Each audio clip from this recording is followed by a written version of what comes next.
outside. We're mowing again. Mowing again, but we were just talking about what's been happening with the Good Day Garden. Yes, we are with Zach Edwards today from Black Diamond because I had to bring him up to speed on all the harvesting that we did yesterday. After a weekend, we came back on Monday and went, okay, time to get some food in the basket. We did probably about 3 dozen cherry tomatoes.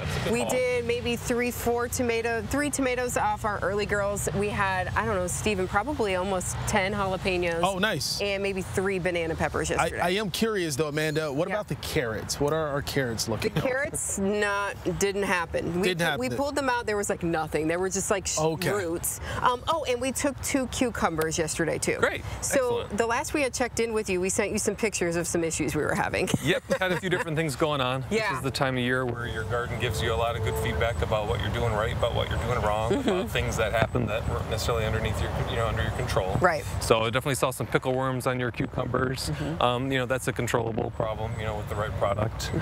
You're seeing a little bit of blossom end rot on your larger tomato plant. I believe it's an early girl, which is why you got such a good crop going, and you'll be picking a lot more tomatoes come next week. So I've got a product right there out front that you start spraying down the plant with. So that's some of the rot right there. Yep, that's basically a calcium deficiency. Tomatoes need a lot of calcium in order to produce this, many fruits on one plant, and get them to a ripening stage and a good size.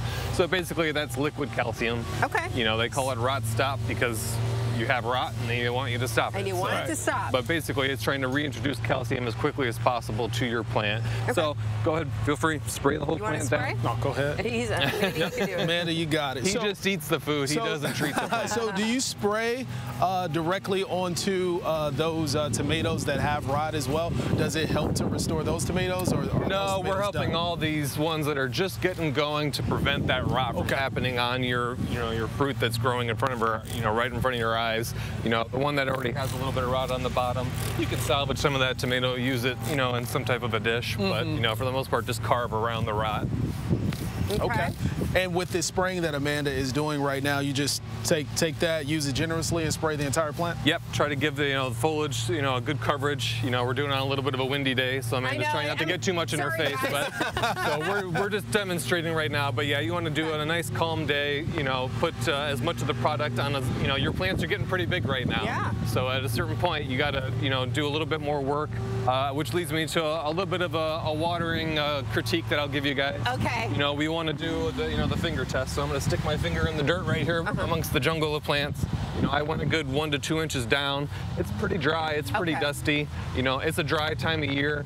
Your plants are bigger. You want to adjust your water according to the weather and according to the plant. This plant needs more water than it did, the first 4 weeks that you planted it. That makes sense. You got your rain barrels. I filled up some watering cans already. We'll give it a good soaking today and make sure that we get, everything and supplement just in case it doesn't rain. If it does, that's just a bonus. So that's a really good tip to just be able to take your finger and feel what that dirt is like. We call it the finger test. You basically want the top 1 inch of that soil to be wet.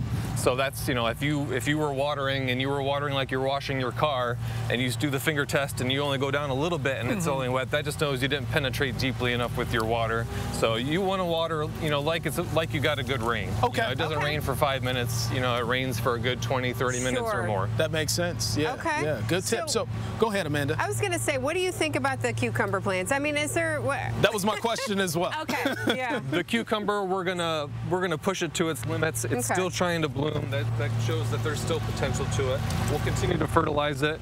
We might start hitting it with a liquid fertilizer as well as the tomato tone twice a month. Okay. And just try to, the stage is set for it to be able to produce cucumbers, and that's the end game. We don't want the prettiest plant. We want the nicest and best tasting cucumbers. Okay. So I like that. Kind of push the plant a little bit, and next year, we'll learn from our mistakes. A little bit more cultural control. Disease starts usually in the soil, climbs the plant, as you can see here. Yeah. So picking off all these diseased leaves a little bit earlier. And again, whatever Mother Nature throws at us. If it throws us heavy downpours, that promotes disease. If it throws us a lot of humidity, that promotes disease. Okay. So, and the best time, sometimes the best solution is to get a break from some of those conditions. So this week is, much cooler, much milder weather, less humid. So the plants get a break, and we do what we can to help them. Okay. So all hope is not lost. Right. No. It's not. And we learned from this year. So something that we've been dealing with what we were dealing with, a groundhog. Yes. Do you have any tips, any advice for us? Because he was living right underneath his just beautiful oasis of vegetables. Yep, I mean, now that we know that you have an existing problem, again, we'll plan for that. There's both liquid and granular products that you can use as general animal repellents. You know, if you know you have a groundhog, if you know you have a rabbit, you know, different products for different critters, essentially. So yeah, they're part of gardening, and you guys are down here by the river, so you know, there's wildlife nearby. But we can keep them away to the point where, you know, basically strong smells and odors are a great deterrent for animals. And if an animal decides that, you know, this place is too smelly for me to eat, he'll go and find somewhere else to eat. He's not going to wait around for you to serve him a meal. You just hope the animal moves on. Yeah. Okay. All right. So overall, I mean, we've gotten a lot of fruit from the plants. So I think. No, we can see what's doing well. We can see what locations are good. We'll probably split. We'll divide and conquer with the tomatoes next year. Next year. Each their own bed, and maybe we'll add more beds. Maybe. Maybe. I like the sound of that.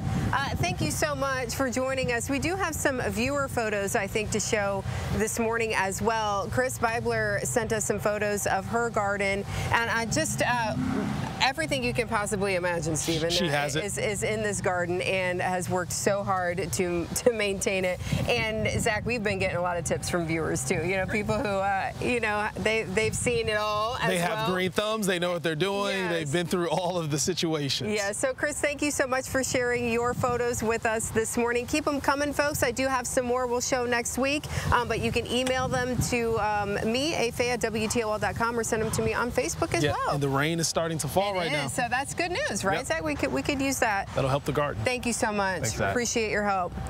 We'll be back right after this. Yeah.